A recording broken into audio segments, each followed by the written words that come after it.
So sa tingin mo, anong gagawin mo para makita mo yung Yan, lalaking yun? Ano yung game plan mo ngayon? Or wala pa? Bakit? Kailangan ba may game plan dun? Ugagi. Competition Kailangan nga mo may eh. game. Kailangan ba wala? Ano yun, lalapit na lang sila sa'yo, ganun. So, Umsim! ayos oh. Ay, buhay kita. Sama mo yung tatay mo. Tsaya ka pala. Sagot na kita. Dati nga may komedyante nga akong babae talaga, nagtaasin babae ko siya. Comedy talaga siya. Tol, kahit sa sex, nagpapatawa siya, naiinis na.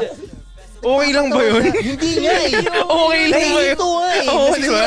Napaka-komedyante mo naman eh. Kasi nasabi lang ng mga babae, tol, na nakakatawa to siya kasi gusto talaga niya siya. Pwede din. Hindi naman siya nakakatawa. Pwede din, boy. Basta Pwede pag din. gustong-gusto ka nung babae, kahit anong sabihin mo, Nakakatawa nakakatawa na. to. Oo, napapangiti niya ako. Pag kilala ka lang na funny, Wala. di effect. Pero pag maangas G ka, plus funny ka. Plus funny ka.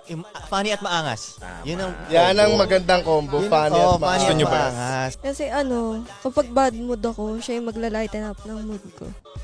Hindi ba clown yung gano'n? Hindi naman. Oo nga no, parang clown. Bossy! Ano sabi mo pag wala ka sa mood? Ano? Magla-lighten up ng mood ko. Hindi, alam mo bang responsibility mo yun? Pasayahin mo yung sarili mo. Ba't sa lalaki nakadepende yun?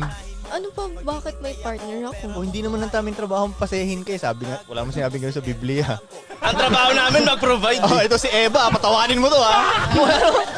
Kung gugustuhin ko nga lang. Pasayahin mo sarili mo, ikaw tumalungkot eh. Hindi yung tanong nga eh. Kung gusto ko nung funny. Funny. Mm. Pero hindi nga tol eh. Kasi nararamdaman ng babae, kunyari let's say malungkot siya, tinatry siyang patawanin ng lalaki. Nawawala nga yung respect niya sa lalaki. Nawawala yung respect niya, tinatry siyang i-please eh, yung lalaki, di ba? Kasi yung mga nauna, parang syempre, pangit mag-submit sa hindi ka submit na tao. Yeah, tama naman. Totoo. Naging din ako, independent, na hindi ko kailangan ng lalaki. Kaya ko sa sarili ko.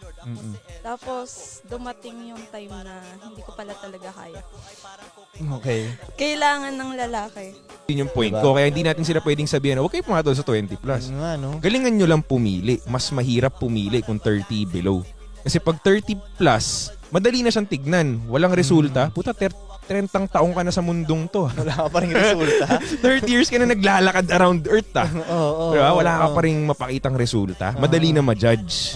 Pero bakit kaya mas hindi sila natatakot ko, Tulungan nga sila ng buong mundo Oo, dong. tinutulungan sila ng buong mundo. Kahit tol, anong eh. pagkakamali ng mga yan, may tutulong at may tutulong din, Oo. most likely.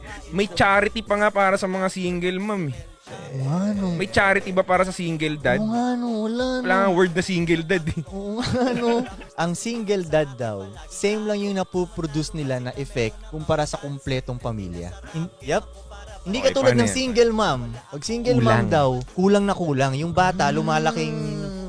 Yung mga school shooter sa Amerika, laging produced ng single mom eh. Kadalasan, o yung mga nasa kulungan na tao doon, mga ganun, yung mga basta yung mga hindi emotionally intelligent, produced siya ng single mom.